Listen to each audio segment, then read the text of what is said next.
Salve, rapaziada! Chegando para o 12º episódio do podcast Trio de Ataque Podcast. E nós estamos aqui mais uma vez, então, para comentar sobre o futebol na semana, que, mais uma vez, deu o que falar, vai dar o que falar aqui nesse podcast, deu o que falar nas redes sociais aí.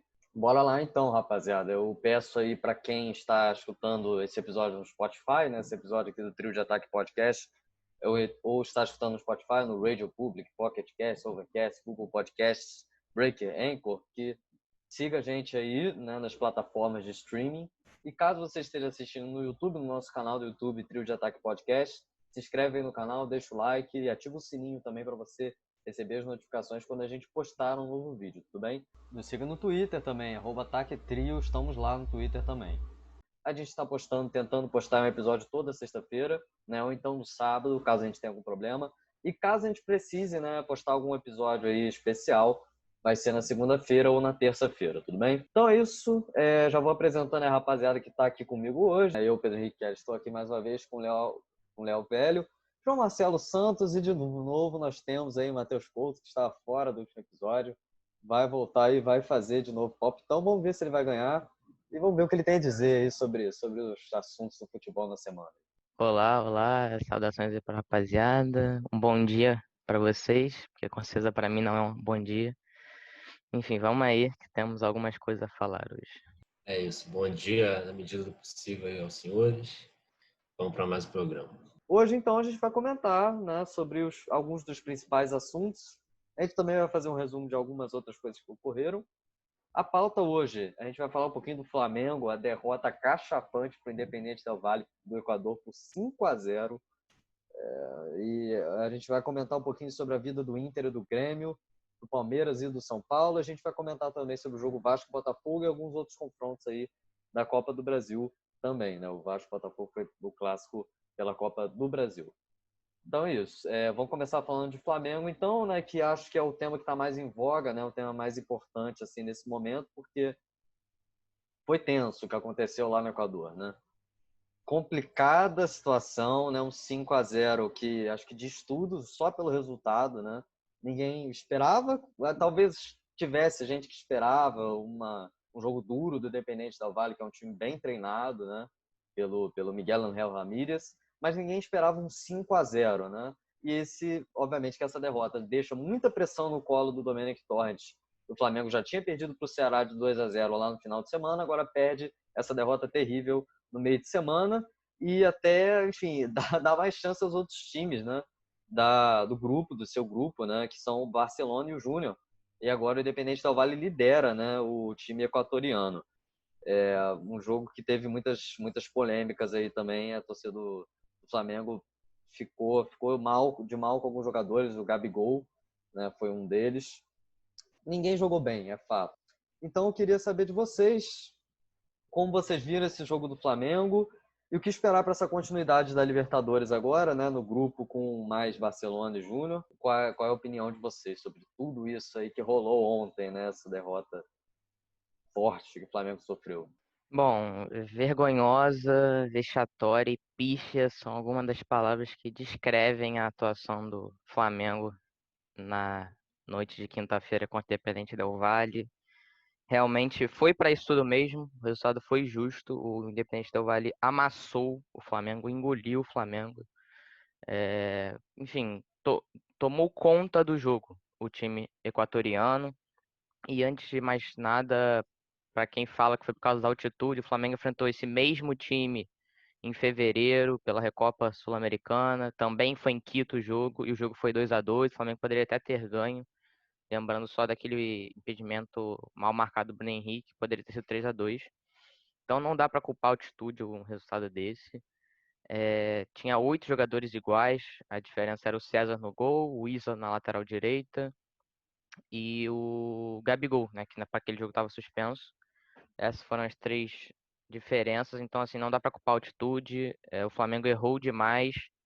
O Domenech está muito pressionado, com certeza, 2 derrotas seguidas, e essa derrota talvez o jogo mais importante desde que ele assumiu o Flamengo tenha sido esse.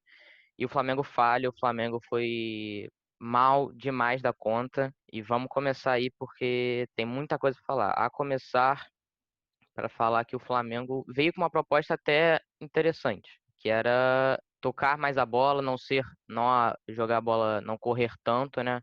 Entrou ali com os 3 meias, né? Diego, Arrascaeta e Everton Ribeiro. Achei uma opção interessante para começo de jogo, para cadenciar um pouco o jogo, né? Porque é um jogo na altitude. Evidentemente que não dá para jogar da mesma maneira que se fosse jogo aqui no Maracanã, por exemplo.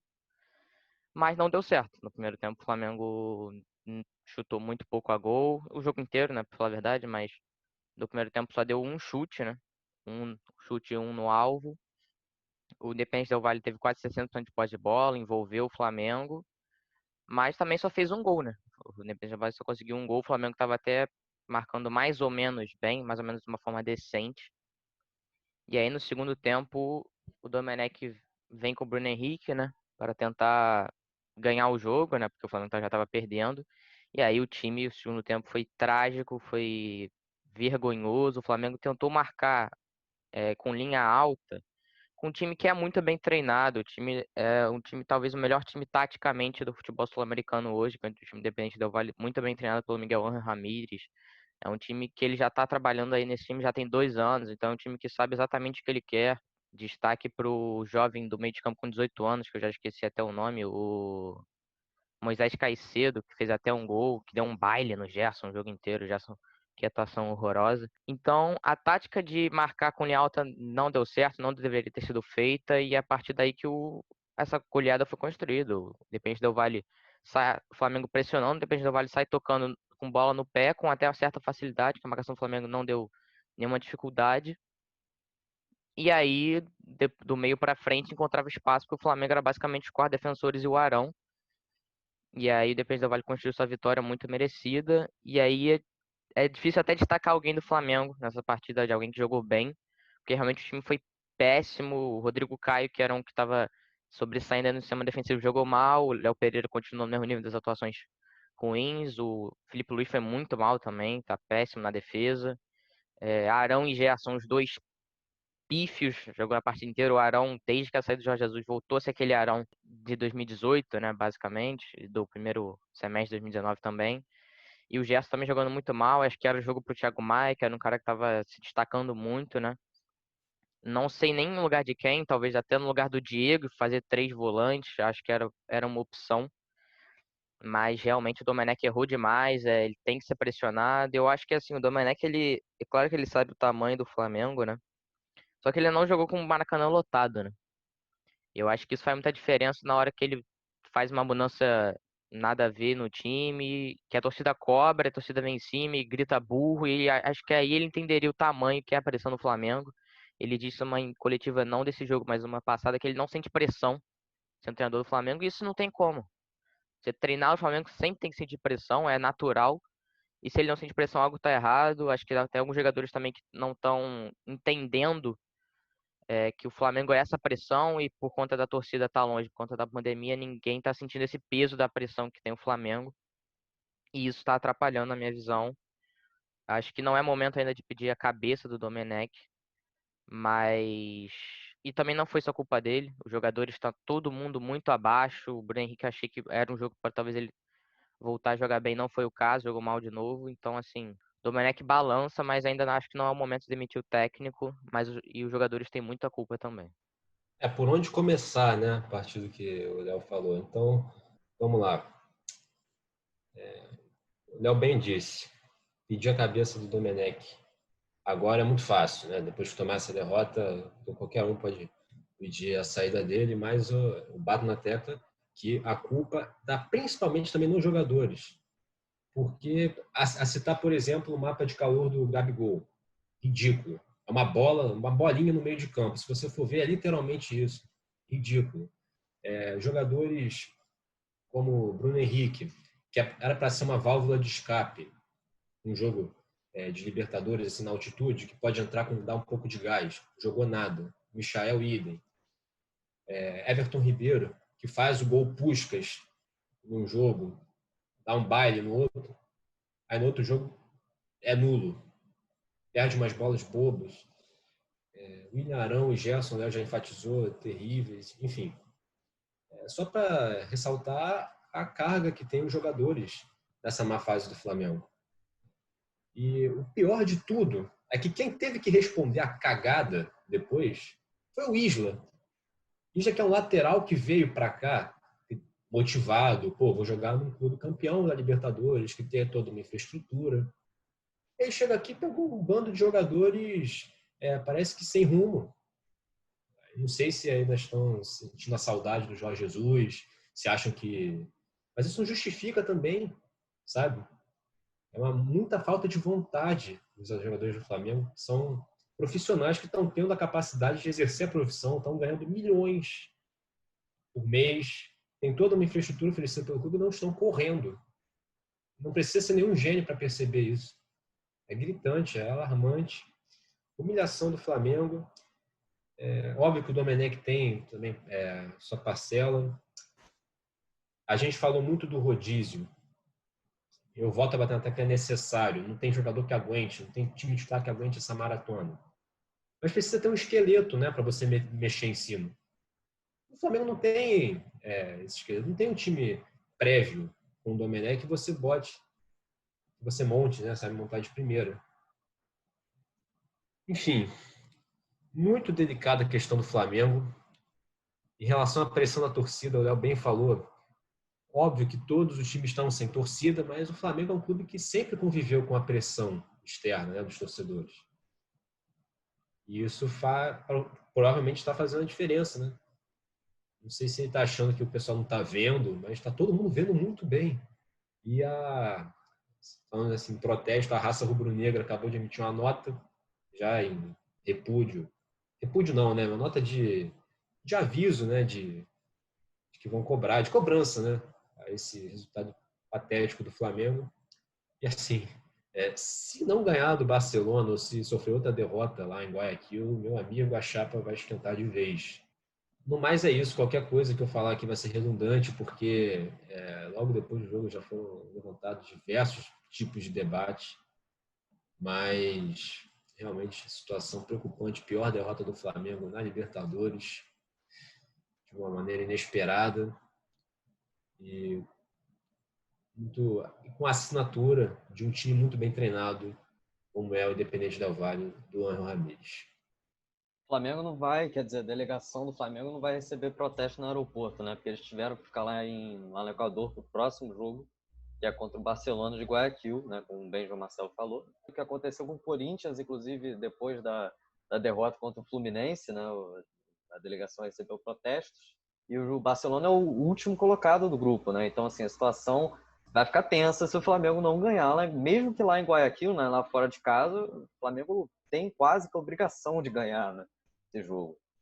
E o Independente Del Valle, um time em ascensão, né? Um time que é muito bem treinado, como a gente já pontuou aqui pelo Miguel Ángel Ramírez, é o primeiro lugar no grupo, inclusive com um saldo de gols muito, muito superior aos seus outros adversários, mais 11 de saldo de gols e 9 pontos, está isolado na liderança, né? É um time em ascensão, um time que está sendo construído pouco a pouco pelo Miguel Ángel Ramírez e está se fortificando aí no cenário sul-americano. Promete muito. Se o Miguel Ángel Ramírez ficar até o final aí dessa temporada, a gente vai ter que ver onde que o Independente Del Valle vai terminar essa Libertadores.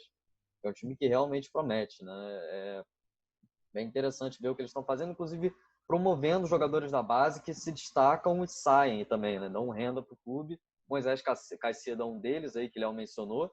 E também tem teve o caso agora do Alan Franco, que foi para o Atlético Mineiro. Então, são dois exemplos interessantes aí do Independente Del Valle. Um time, como eu já falei, em construção. Então, sobre o jogo do Flamengo contra o Independente Del Valle, muito da vitória vai para o Miguel Ramírez.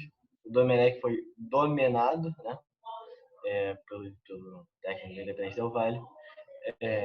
Mas, assim, realmente temos algumas ilusões no Flamengo. Bruno Henrique sendo a principal delas. Grande temporada ano passado. Essa temporada não passa de um jogador comum a ruim. Foi um ótimo jogo de se ver, realmente um futebol muito bonito, muito bem apresentado pelo time do Independente Del Valle. É futebol, né? Algum tem que perder para outro ganhar. O Independente Vale jogou um futebol muito bonito, mais uma vez. E o Flamengo, né, fez o que se esperava dele. Realmente tomou uma coça. Mas, além disso, acho que o futebol faz parte. O Flamengo deve se classificar no grupo da Libertadores, porém, não em primeiro lugar. João Marcelo citou, ele mencionou aí o mapa de calor, né, mostrado no aplicativo do SofaScore do Gabigol, né? O Gabigol ele ficou no meio de campo, né, dando a saída e tal, e isso foi meio que o mapa de calor dele. O Gabigol não está naquela fase maravilhosa, né? Tem estado bem inconstante, até mesmo no Campeonato Brasileiro, né? Não tem sido daquele jeito decisivo, né? E isso para você é só uma fase ou não sei, questão de qualidade do jogador? Se a bola não chega nele, não adianta, o cara não faz, ou é só uma fase também? Queria ouvir vocês aí falando sobre o Gabigol e se o Domenech Torrent pode fazer alguma coisa para ajeitar esse momento ruim, né, do Gabigol. Bom, ele tem que fazer alguma coisa, né? A fase do Gabigol não é boa, também muito por culpa dele, que ele tá perdendo muitas chances claras, apesar de ser, se você olhar nos números, ainda tem um bom número de gols para as partidas que ele tem no ano, mas é não lembrar do que o Gabigol fez, né, nos anos anteriores, de falar que esse é o normal dele. O normal dele não é esse, o normal dele é fazer muitos gols, ele fez quase 50 gols no ano passado, né? Então, assim, a gente sabe que ele tem potencial para fazer bem mais, realmente tá numa fase ruim, mas não, acho que não tem como associar a derrota hoje a ele. Mas realmente é vergonhoso o fato de ele ter tocado 14 vezes na bola o jogo inteiro e 6 dela ali no meio de campo, né, na saída de jogo. Uma por conta na saída do primeiro tempo, né, o Flamengo começou com a bola, e depois os 5 gols, né. E aí depois, tirando isso, ele só tocou 8 vezes na bola. É muito pouco pro cara que é o atacante do time, num jogo que o time precisava fazer gols, pelo menos ali desde o início do segundo tempo. Então, assim, realmente é muito pobre o número de vezes que a bola chegou nele. E assim, o seu Domenech, como a gente já falou, não é o momento ainda, acho que é de pedir a cabeça do técnico, mas ele vem tomando umas atitudes muito ruins. Ele falou que depois do 3-0 ele tirou o Everton Ribeiro e o Arrascaeta para preservar os caras pro próximo jogo contra o Barcelona de Guayaquil. E assim, ele não pode largar um jogo de Libertadores assim, beleza, tava 3-0, realmente empatar era muito improvável, mas ele não pode largar e tomar de 5.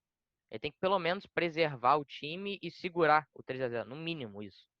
Ele não pode largar de mão o jogo e achar que tá tudo bem tomar de 5. E depois ele fala que era um jogo de 3 pontos. Pô, esse cara só pode ter de sacanagem. Essa foi a pior derrota da história do Flamengo na Libertadores. Entendeu? Esse cara tem que. É o que eu disse, eu acho que ele não tem a noção toda da grandeza do Flamengo. Ele tem noção que é um time grande, mas o primeiro jogo que ele tiver, se ele conseguir chegar até lá, né? Do Flamengo com a torcida, com 60 mil ali gritando no ouvido dele que ele é burro, que ele tá fazendo escolhas ruins, aí eu quero ver, aí sim ele vai entender aonde ele tá. Até agora eu acho que ele precisa ser cobrado, se a torcida não pode cobrar porque realmente não tá tendo, não pode entrar a torcida no Maracanã, tem que ser por meio da direção, a direção tem que cobrar ele e os atletas. O Marcos Braz já falou que, pelo vídeo, né, já disseram que o Marcos Braz falou que se demitirem ele hoje ele sai junto. Já perguntou para os atletas se tem alguém que quer sair. Então, assim, a situação realmente, o Flamengo está numa situação crítica e algo tem que ser feito, porque não é normal tomar de 5-0. O Independente Del Valle é um excelente time, o melhor, como eu falei, o melhor time taticamente, provavelmente, da América do Sul no momento. Mas não é desculpa altitude, enfrentar um bom time, tomar de 5-0, nunca vai ser uma desculpa isso. E é injustificável essa derrota. E queria também falar de novo, ele empilhou o time de atacante, botou o Michael, que para mim é um cara que é um peladeiro de bola, um cara que, para mim, o Flamengo gastou 30 milhões nele à toa, inclusive, porque esse cara não tem a base do futebol, dá para ver, né? Se comenta muito que ele não teve base, não sei o quê. Isso é bem claro quando ele entra em campo, porque ele realmente é peladeiro. O Bruno Henrique voltou de lesão, não jogou bem, o botou o Pedro ali também. O Pedro nem tocou na bola direita, acho que deu 5 toques, foi muito. Então ele vem tomando decisões erradas. O Gustavo Henrique foi expulso ali por conta de uma discussão no final do jogo, né? Junto com o lateral direito Preciado. E poderia até jogar, né? O jogo contra o Barcelona de Guayaquil. Agora vai ser de Léo Pereira de novo, que é muito triste, né? Porque é um jogador que ainda não vestiu a camisa do Flamengo desde que chegou. E o João Marcelo citou o Isla, né? Que ele foi o que botaram lá para dar entrevista no final do jogo, que talvez tenha sido o menos pior do jogo. O Flamengo teve algumas chances perigosas, só duas, né? Duas com o Gabigol e o Isla, sempre pelo auxílio do Isla ali na ponta direita, ele fazendo ultrapassagens. Também o Flamengo tomou gol nas costas dele, mas é porque ele estava no ataque, e aí o Flamengo perdia a bola de uma maneira boba, e aí saiu o contra-ataque Independente Del Valle, foi assim que eles acharam aquela goleada, pelo menos 3 gols assim. E aí não acho que não tem como botar muito na conta dele, porque ele tinha que atacar, porque o Flamengo estava precisando, era basicamente o único local ali do campo que o Flamengo estava conseguindo fazer alguma coisa. E aí, acho que, enfim, o único que dá pra destacar alguma coisa, porque de resto foi muito ruim mesmo. Não, só para concluir a questão do Gabigol. Se o Flamengo está oscilando, se o Flamengo está numa fase ruim, é porque passa também muito pela questão do senhor Gabriel Barbosa. Além de ele se movimentar pouco agora, como bem mostrou no último jogo, ele perde muito gol, cara. Não é possível que ele tenha que chutar 15 vezes para acertar uma, sabe? Isso irrita muito a torcida do Flamengo, é compreensível totalmente. E aí quando ele, por uma eventual ocasião, fica no banco para dar lugar, por exemplo, ao Pedro, em algum jogo do Brasileirão, ele faz biquinho, fica puto. Não existe isso. Não existe. Tem que aceitar. Ele não é inquestionável. Bom, excelente atacante. Acho que tem seus maus momentos, né? Tem que ser reconhecido isso. E tem sua parcela de responsabilidade nessa má fase do Flamengo, sim. E esse jogo de posição aí do senhor Domenech Torrent com certeza não favorece o Gabigol.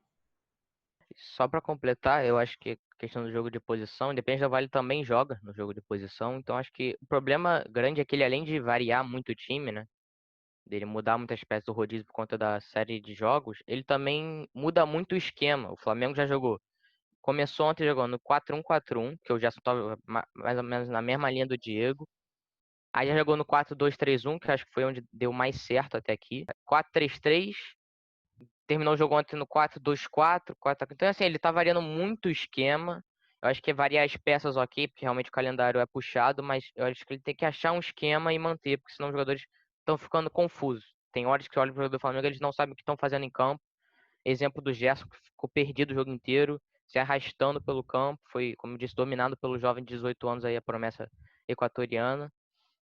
Então, assim, acho que ele tem que parar de variar tanto o esquema. Ele acha um esquema e a partir daí varia os jogadores.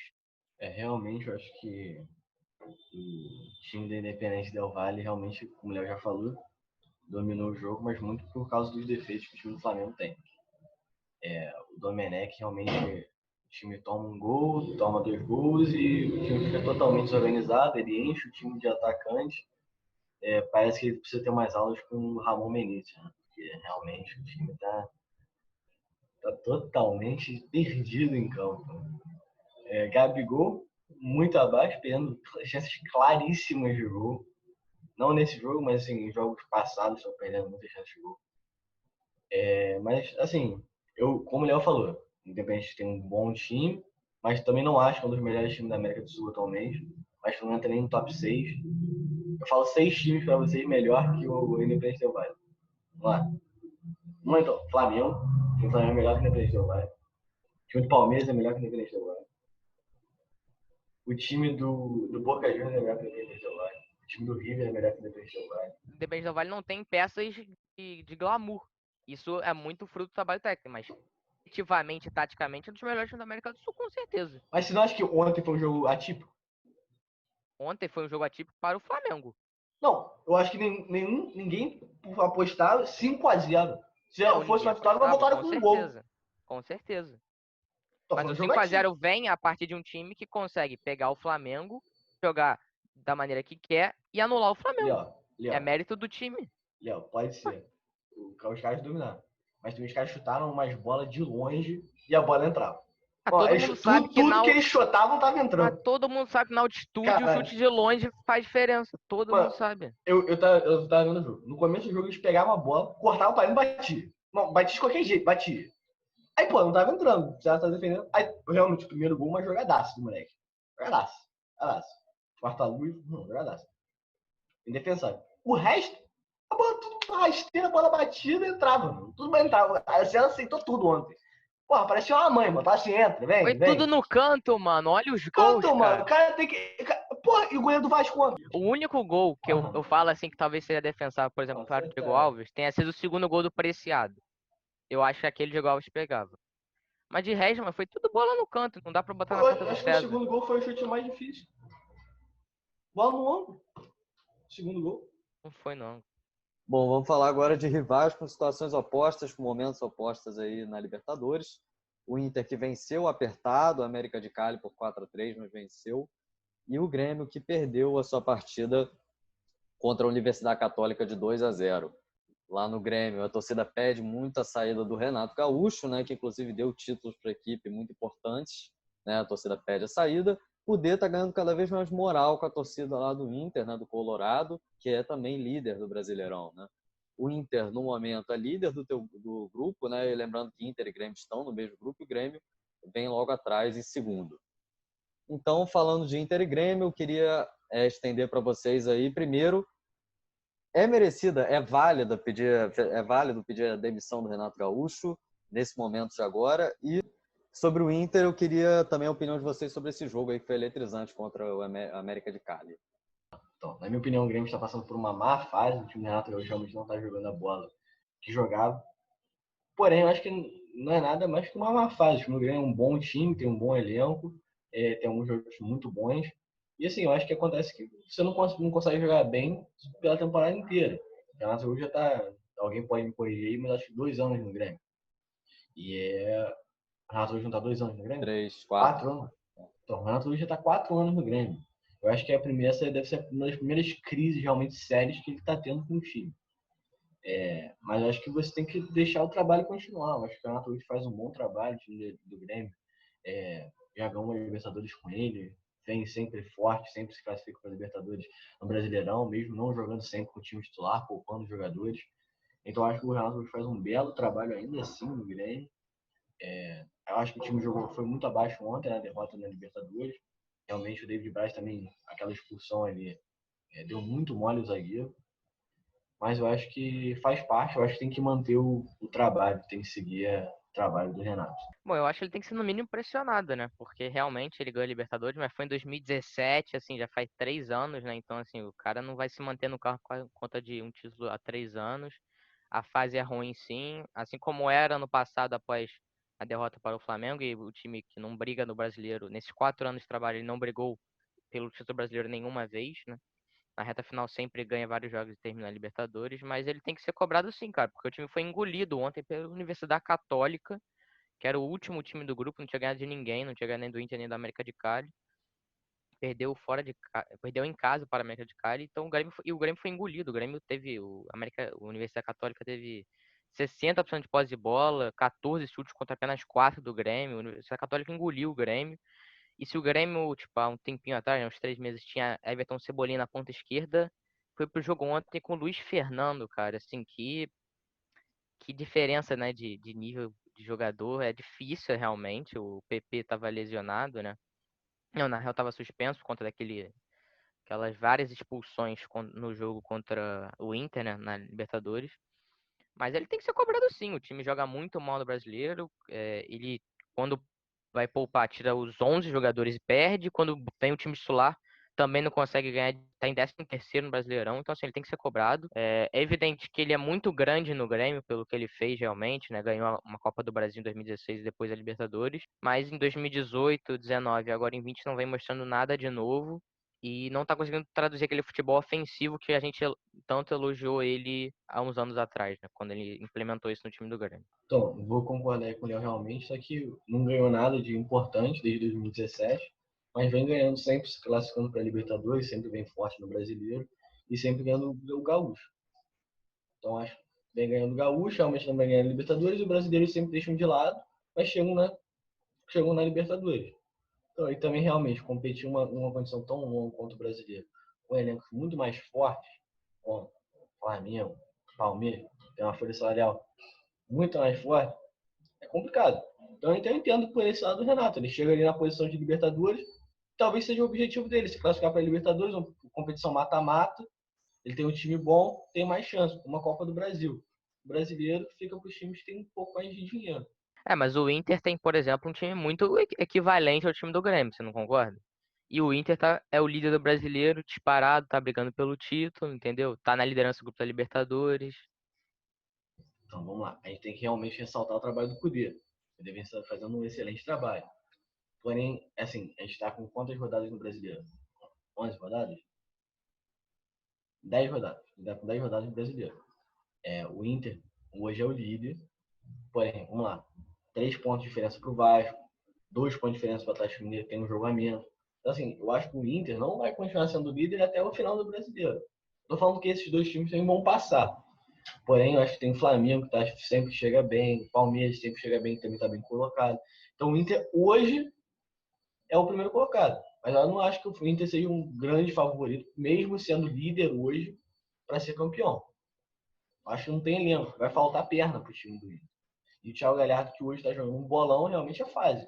No Vasco ele era um bom jogador, no Ceará ele era um bom jogador, e hoje o cara tá jogando muito. A bola chega nele e tá fazendo gol. Mas será que vai continuar assim por mais 28 rodadas? Isso a gente não sabe. Não, eu concordo que o Inter, não acredito que o Inter seja o campeão do Campeonato Brasileiro no final, só que a questão é que o time do Renato nesses 3 últimos, ele não competiu pelo título em nenhum momento. O Inter tá competindo hoje porque é o líder, evidentemente é o time que tá na frente, então óbvio que tá brigando pelo título. Só que o Grêmio do Renato nunca brigou pelo título. É sempre um time que começa pessimamente o campeonato, um time que perde os jogos no início, e aí na reta final, quando já foi eliminado a Libertadores, como foi? Como perdeu para o River em casa em 2018, como caiu, tomando um baile do Flamengo do Maracanã em 2019, aí o time começa a jogar no Brasileiro e garante a vaga.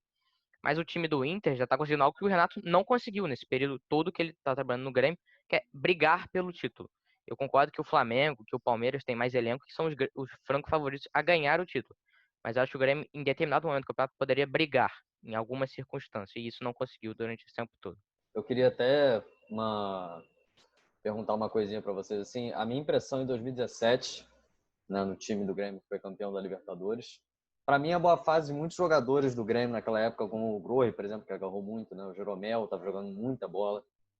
O Arthur também, que depois acabou indo para o Barcelona, foi a grande temporada da carreira dele até o momento, na minha opinião. A boa fase do Ramiro, que naquele ano jogou muito bem também, foi um dos melhores anos dele. Enfim, muitos jogadores, né? O Luan, que foi rei de América, né? Rei da América, ajudou bastante o Renato a se consolidar no Grêmio, né? Eu acho que ele soube controlar bem aqueles jogadores naquele jeitão, né, deles jogarem, porque eles tinham qualidade, mas quando ele tá pegando um elenco que ainda tem que ser encaixado um pouquinho, ele tá tendo dificuldade nesse ano, na minha opinião. Eu queria saber de vocês, aquele time ajudou bastante o Renato a se consolidar, assim, foi mais por causa dos jogadores que o Renato ganhou aquela Libertadores com o Grêmio, ou foi talento dele? Na minha visão, foi muito mais por causa dos jogadores.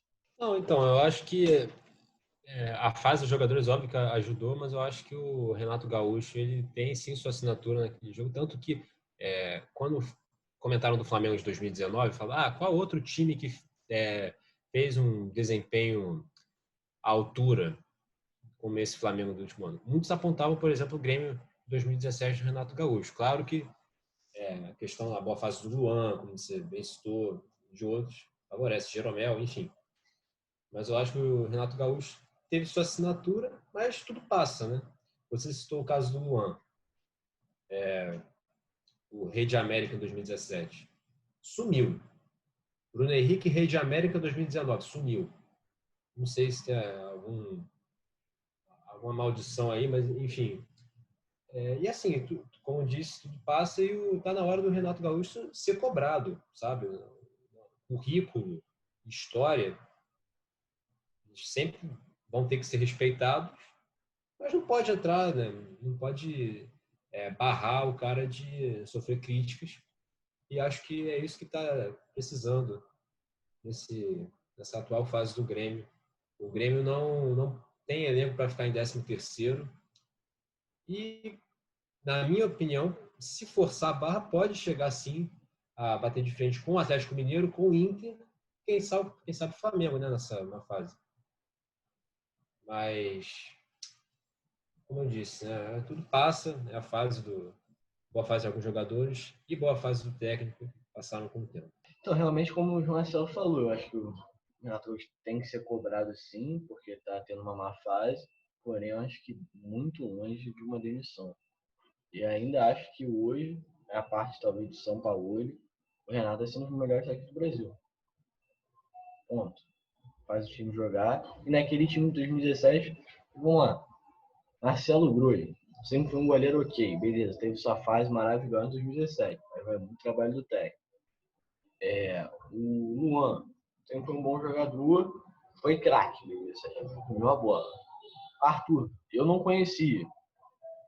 Michel, não conhecia em 2017. O cara jogou pra cacete, Renato trouxe, o maluco jogou pra caralho. Então, assim, ele tem seus méritos? Total. Como a gente fala do Flamengo em 2019, o Marcelo tocou no ponto. A gente falava, qualquer um comanda o time do Flamengo. O time do Flamengo tem Felipe Luiz, e Rafinha, tinha Rafinha, Diego Alves, Gabigol, aí também. Beleza, todo mundo falava que o Jorge Jesus estava fazendo a coisa mais fácil do mundo. Chegou o Domenech, não tá conseguindo fazer um trabalho. Então, tem um trabalho técnico? Lógico que tem. O Renato tem todos os méritos possíveis em 2017. Realmente fez o time jogar. Tem os méritos de 2018, tem os méritos de 2018, tem méritos. Tem mérito. Realmente está em crise agora, mas muito longe de ser demitido. Renato Gaúcho é um dos melhores técnicos do Brasil. E é ídolo no Grêmio. Eu acho que demitiu um dos maiores ídolos da história do time gaúcho. Corrigir aqui uma informação, uma fala minha, quando eu estava falando aí do Grêmio. Na verdade, eu tinha falado do Bruno Henrique como Rei de América. Ele foi carinhosamente apelidado como Rei de América, né? Mas quem de fato ganhou o prêmio foi o Gabriel Barbosa. O Bruno Henrique, na verdade, ganhou o prêmio de MVP, né? Melhor jogador da competição. O melhor jogador da competição. Mas, de qualquer forma, é uma comparação, de certo ponto, até válida. Dois jogadores com características até semelhantes que, depois do seu auge, sumiram. Bom, e o Inter, né, venceu a América de Cali. Enfim, o Inter tinha vários desfalques, né, muito por conta do último jogo contra o Grêmio, que teve aquela briga toda. Cuesta fora, Moisés, Musta, Edenilson, só alguns dos suspensos aí para o jogo. E o Cuesta, o grande desfalque com certeza, mas o Inter conseguiu a vitória em casa, estava ganhando de 3-1, sofreu um pouquinho no segundo tempo para ganhar o jogo, tomou um empate. E aí no final o Gabriel Bosquilha, num chute que foi desviado, garantiu a vitória. Destaque para o Abel Hernandes, que conseguiu seus 2 primeiros gols com a camisa do Inter, né? Ele jogou ao lado do Galhardo, fizeram quase uma dupla de ataque ali. E 4 meio-campistas, o Inter que é bem característico desse time não ter pontas, né? Joga com 4 meio-campistas. Nesse caso foi o Lindoso, o Nonato, o Bosquilha e o Patrick, e jogou com 2 atacantes dessa vez. E no próximo rodada tem o Grenal, né? O Inter e Grêmio de novo na Libertadores. E se o Inter vencendo, perdão, pode garantir a vaga e deixar o Grêmio numa situação bem complicada para garantir a classificação nas próximas rodadas. Até porque o América de Cali se mostrou um time bem contundente aí, né? Fez um ótimo jogo contra o Inter. Bom, então agora passando para os rivais paulistas, São Paulo e Palmeiras, né? Os rivais aí do trio de ferro que também jogaram jogos pela Libertadores. O Palmeiras jogou contra o Bolívar, o time da Bolívia aí venceu de 2-1 seu jogo, é líder do seu grupo. Primeiro lugar, né? Ali à frente de Guarani, Bolívar e Tigre. E o São Paulo ganhou do River, quer dizer, empatou, perdão. O São Paulo empatou com o River 2-2, né? Um jogo difícil pra caramba, vamos combinar, né? O jogo do São Paulo bem mais difícil do que o do Palmeiras, e o grupo do São Paulo é bem mais difícil do que o Palmeiras. Mas, enfim, o São Paulo está em terceiro no momento do grupo, lembrando que o São Paulo teve uma derrota, inclusive contra o último colocado, né? O Binacional, uma derrota que ficou bem marcada aí, e está em terceiro lugar, atrás da LDU e do próprio River Plate, que, né, empatou lá no Morumbi. Então, eu quero ouvir de vocês o que vocês têm a falar sobre São Paulo e Palmeiras, sobre os jogos de ambas as equipes aí. E quem tem, obviamente, o Palmeiras tem um grupo mais fácil, mas eu queria saber de vocês. O Palmeiras já garante essa vaga logo na próxima rodada. O São Paulo consegue se salvar aí nesse grupo. Tem 2 times cascudos, né? LDU e River. Acho que o Palmeiras vai, não sei se na próxima rodada necessariamente, mas vai se classificar 9 pontos de 9 até aqui, só precisa de mais uma vitória para se garantir, né? Ainda vai jogar com, por exemplo, esse fraco time do Bolívar em casa, lá em São Paulo. E é aquilo, por exemplo, eu imagino que no jogo de São Paulo, quando for Palmeiras e Bolívar, o Palmeiras aplica uma goleada, mas as circunstâncias da altitude fazem com que o Palmeiras teve menos posse de bola, se defendeu uma parte do jogo. Também foi a altitude de La Paz, né, que é uma das maiores altitudes que os times brasileiros enfrentam, né, ao longo de todas as edições da Libertadores. É 3.500, eu acho, metros pro nível do mar. E aí faz com que o Palmeiras jogou dessa forma defensiva, né? Jogou se defendendo, pouco chute. Na real, foi até um número bom de chutes. Foi 17 do Bolívar contra 14 do Palmeiras, mas o Bolívar bateu 65 quase de posse de bola. Destaque de novo pro Gabriel Menino, que fez um golaço, né? E que inclusive foi chamado agora na Focado para a Tite. seleção, Gabriel Menino. Exato. Mas o Gabriel Menino muito bom. O Palmeiras não tinha o Patrick de Paula, o Lucas Lima e o Luiz Adriano todos machucados com alguma lesão.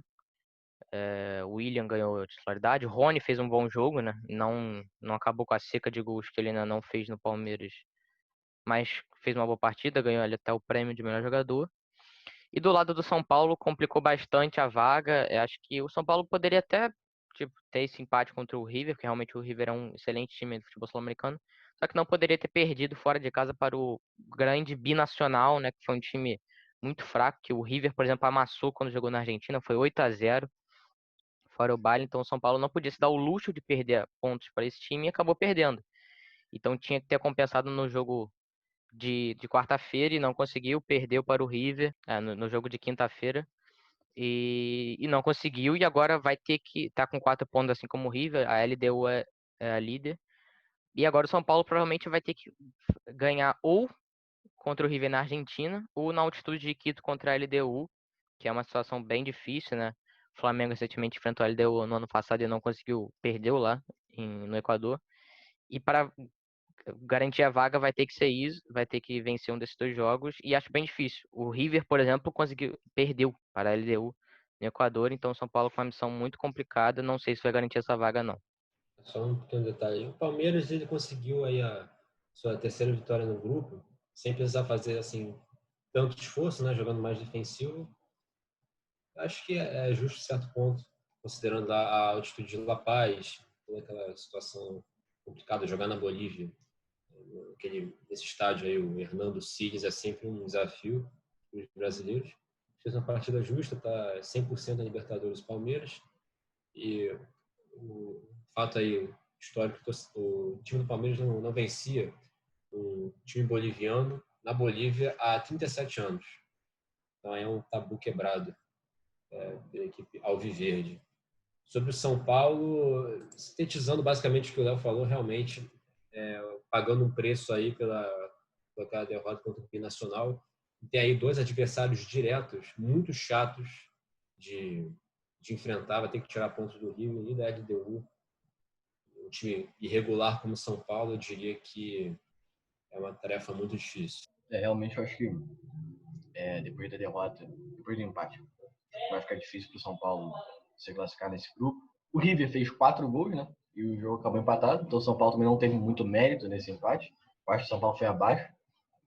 A entrevista do Diniz ontem, como ele falou, o River chegou na semifinal em 2018, chegou na final em 2019 jogando melhor que o Flamengo e perdeu. Então, é um time muito qualificado, já tem um Galhardo no comando há 6 anos. Então, ele falou que 2-2 não foi tão ruim. Então, eu acho que depois dele falar isso, eu acho que ele espera para se classificar a vitória em Quito. Eu acho que não vai acontecer, eu acho que o São Paulo não vai passar no grupo da Libertadores, talvez no terceiro lugar e uma Sul-Americana. Mas acho que o São Paulo se complicou após o empate com o River ontem em casa. Então agora bora falar de Copa do Brasil. Vamos falar aqui de Vasco Botafogo, clássico dessa quinta, é quinta ou quarta fase? Eu nunca sei, acho que é quarta, né? A quinta fase é as oitavas de final, a quarta fase, isso aí. Até me confirmou aqui agora. Bom, Botafogo e Vasco foi um jogo onde foi bem equilibrado, na verdade, né? Um jogo bem preso ali no meio de campo também, e que foi decidido com um gol dele. A estrela brilhou mais uma vez para Matheus Babi, que está em uma grande fase, né? O jogador desacreditado aí que veio do Macaé, né? Se destacou no Carioca. O Vasco, enfim, prendeu bastante o jogo, né? Tentou ali chegar, teve um bom lance com o Cano. O Cano deu um chute ali quase quase na pequena área, né? O Gatito fez uma boa defesa ali, foi a grande chance do jogo para o Vasco. Porém, o jogo acabou sendo decidido mesmo com o gol do Babi. O Botafogo chega com vantagem para o próximo jogo. Lá em São Januário está tudo aberto. Na minha opinião, qualquer coisa pode acontecer, né? Tudo pode sair desse jogo. O Vasco, para mim, deixou um pouquinho a desejar, né? E o Botafogo se mostrou um pouquinho mais forte do que nos outros jogos. Lembrando que o Botafogo perdeu para o Vasco, inclusive, no domingo de 3-2, né? No Newton Santos. Então, eu quero escutar de vocês aí o que vocês têm a dizer e se está aberto. Assim, quais são suas opiniões para esse próximo jogo aí em São Januário? O que esperar desse próximo jogo? Então vamos lá. Jogo de domingo, 3-2 Vasco. Vasco chegou no 3-1, Botafogo chegou no 3-2. Teve até chance de empatar com o Calu, que não chegou lá. E o Vasco ganhou o jogo e chegou à 4ª colocação do Brasileiro, sendo o carioca mais bem colocado hoje na tabela do Brasileirão. Falando do jogo da Copa do Brasil, jogo de ontem, quinta-feira. Um jogo muito preso, os dois times muito se estudando muito. O Cano teve uma grande chance, como o Kelly já falou, que ele realmente não costuma perder. Ontem ele não conseguiu fazer. E depois o Vasco também, antes do 0-0, o Marcos Júnior botou uma bola na trave, do meio de campo, o cara bateu, a bola fez uma curva. Bem lembrado, eu esqueci dessa chance também, foi uma boa chance. A bola foi na trave, né? Realmente, né? Tem que lembrar disso, né? Porque as pessoas se esquecem, né? O Vasco botou uma bola na trave, tem a finalização dentro da área. O Botafogo chegou no gol, o Gatito jogou a bola, aí o cara dominou, saiu no contra-ataque, depois o Vasco desorganizado. O Babi realmente é muito grande, ele tem 1,90, bola na área, cabeceou, o Fernando Miguel chegou a tocar na bola, gol do Botafogo. Depois disso, o jogo ficou um jogo chato, sem chance para os dois lados, para ser decidido em São Januário. E bom, em São Januário, na casa do gigante da colina, acho que vai ficar ruim pro time da Estrela Solitária. Então, depois, se quiserem fazer palpite da Copa do Brasil, meu palpite já está dado. O time de Ramon Menezes irá se classificar. Para o próximo jogo lá em São Januário, realmente, se tivesse torcida, ia ser um jogo bem, né, e que ia prometer bastante. Infelizmente, sem a torcida lá em São Januário, né, faz aquela diferença toda, né, não vira aquele... Quer dizer, ainda é um estádio bem hostil, né, mas o caldeirão que a torcida do Vasco faz lá realmente torna ele bem mais perigoso para quem joga lá. Enfim, a gente vai ter que esperar para ver. Eu estou esperando muita coisa desse jogo. A gente vai ver um Vasco um pouquinho mais se lançando ao ataque, né, tentando ser um pouquinho mais ofensivo. E o Botafogo tem que tentar segurar nas suas limitações ali, né, que, enfim, tem muitas ainda, claro, né. E quem sabe com o Babi, que está aproveitando bastante as chances, talvez consiga um gol aí que possa tranquilizar o jogo. A gente tem que esperar para ver, realmente promete muita coisa essa partida aí. O outro carioca que está disputando aí a Copa do Brasil, o Fluminense ganhou do Atlético Goianiense por 1-0. Os outros resultados, a Ponte Preta empatou de 2-2 com o América Mineiro, o Ceará ganhou do Brusque por 2-0, Juventude venceu o CRB por 2-0. Os jogos de volta vão ser no meio da semana, né? Na Libertadores ainda jogaram Santos e Atlético Paranaense, que a gente ainda não chegou a comentar. O Atlético Paranaense venceu de 3-2 o Jorge Wilstermann, uma equipe boliviana, lidera o seu grupo. Já o Santos empatou de 0-0 com o Olímpia.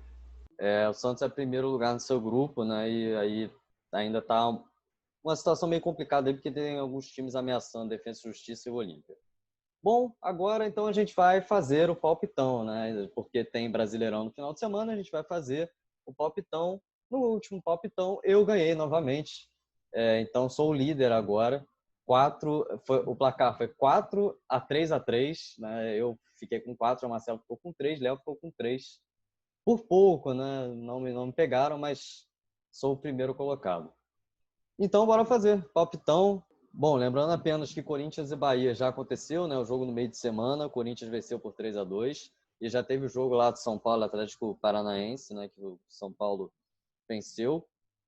Então, esses jogos já estão eliminados, não vão rolar, né? Na rodada 11. A gente vai falar só os que vão acontecer no meio de semana aqui. Bom, então bora começar aqui. Vamos passar pelos jogos aqui e dar o nosso palpite. Bragantino e Ceará, sábado, sábado às 7 horas, na casa do Bragantino. Eu vou de vitória do Ceará. Vitória do Bragantino. Vitória do Ceará. Vitória do Bragantino. Fortaleza e Inter, no Castelão, às 7 horas. Eu vou de vitória do Inter. Vitória do Inter. Empate. Empate. O último jogo de sábado é entre Atlético Goianiense e Atlético Mineiro, em Goiânia, às 9 horas. Eu vou de vitória do Atlético Mineiro nessa. Vitória do Galo doido. Vitória do Galo. Vitória do Galo. Grêmio e Palmeiras, às 4 horas de domingo. Eu vou de vitória do Palmeiras. Vitória do Palmeiras. Vitória do Palmeiras. Vitória do Palmeiras. Coritiba e Vasco, no Couto Pereira, às 4 horas da tarde no domingo. Eu vou de vitória do Vasco. Empate. Vitória do Vasco. Vitória do Ramonismo. Botafogo e Santos, no Newton Santos, às 6h15 do domingo. Eu vou de empate. Vitória do Santos. Vitória do Santos. Vitória do Santos. Ilha do Retiro, às 8h30 do domingo. Sport Fluminense. Sport, inclusive, contratou Thiago Neves agora, né? Thiago Neves foi dispensado aí do Grêmio. Fluminense Sport, eu vou de vitória do Fluminense, mesmo com o Thiago Neves. Vitória do Flusão. Vitória do Fluminense. Empate. Jogo Flamengo-Goiás é um jogo dessa rodada também, que só vai ser disputado em outubro, porque o Flamengo, né, está lá no Equador, não vai poder jogar. Bom, então é isso. Então vamos fechando o episódio por aqui. Eu só queria mencionar, né, que teve a convocação aí, como Léo bem mencionou, da seleção brasileira, né? Tivemos algumas mudanças na convocação que foi feita inicialmente, acho que foi em março, não foi antes da pandemia aí. Tivemos algumas mudanças, por exemplo, o Santos, do Atlético Paranaense, foi convocado, Rodrigo Caio, Gabriel Menino, Alex Telles, Douglas Luiz foi convocado e o Rodrigo também. São mudanças aí que foram feitas. Aí saiu o Gabigol, o Bruno Henrique, o Arthur da lista, o Daniel Alves, o Alexandro, Éder Militão, o Ederson e o Ivan. Né? O Alisson voltou agora, né, que ele se recuperou de lesão aí, e ele voltou a ser convocado. Então é isso. Mas é isso, vamos terminando esse episódio por aqui. Queria agradecer a todos vocês aí que escutam a gente, que estão com a gente, né, até o final aí do programa. Muito obrigado a todos vocês e muito obrigado a galera aí que faz esse programa comigo. Muito obrigado, é um prazer sempre ter vocês aqui. E é isso, espero que vocês tenham gostado de verdade. Deixa aí o like se você está assistindo no YouTube, enfim, se inscreva, siga a gente aí nas plataformas de streaming, siga acompanhando a gente no Twitter também, @AtaqueTrio, né? E é isso. É isso. Divulga aí o podcast, por favor, rapaziada. Muito bom o programa. Até a próxima. E cravo aqui que o Botafogo avançará às oitavas da Copa do Brasil. Sempre bom estar aí com a rapaziada. Mais um ótimo programa. Fazer aí um apelo pro pessoal seguir a gente no Twitter, né? Acompanhar o podcast nas plataformas de streaming. É isso. Mais um grande programa e a gente se vê na próxima. Agradecer o convite para o programa, um programa muito bom. Ver a rapaziada de novo. E já que o Léo cravou no Botafogo e eu cravei no Vasco, faz um apelo aí para uma aposta, né? Caso o Vasco avance, o Léo canta o hino do Vasco com uma camisa do Vasco. Caso o Botafogo passe, eu canto o hino do Botafogo. Não tem problema nenhum. Pelo negado. Então, exatamente, né? Você vê que os integrantes dessa mesa aí realmente não tem aquele chamado culhão, né? Faz parte. É isso, então vamos fechando por aqui o programa. Próximo episódio sexta-feira, né? Na próxima sexta. A gente vai tentar se organizar aí para sempre estar postando na sexta-feira aí de tarde, mais ou menos, ou então de noite, no começo ali da noite. É isso. Muito obrigado e até a próxima.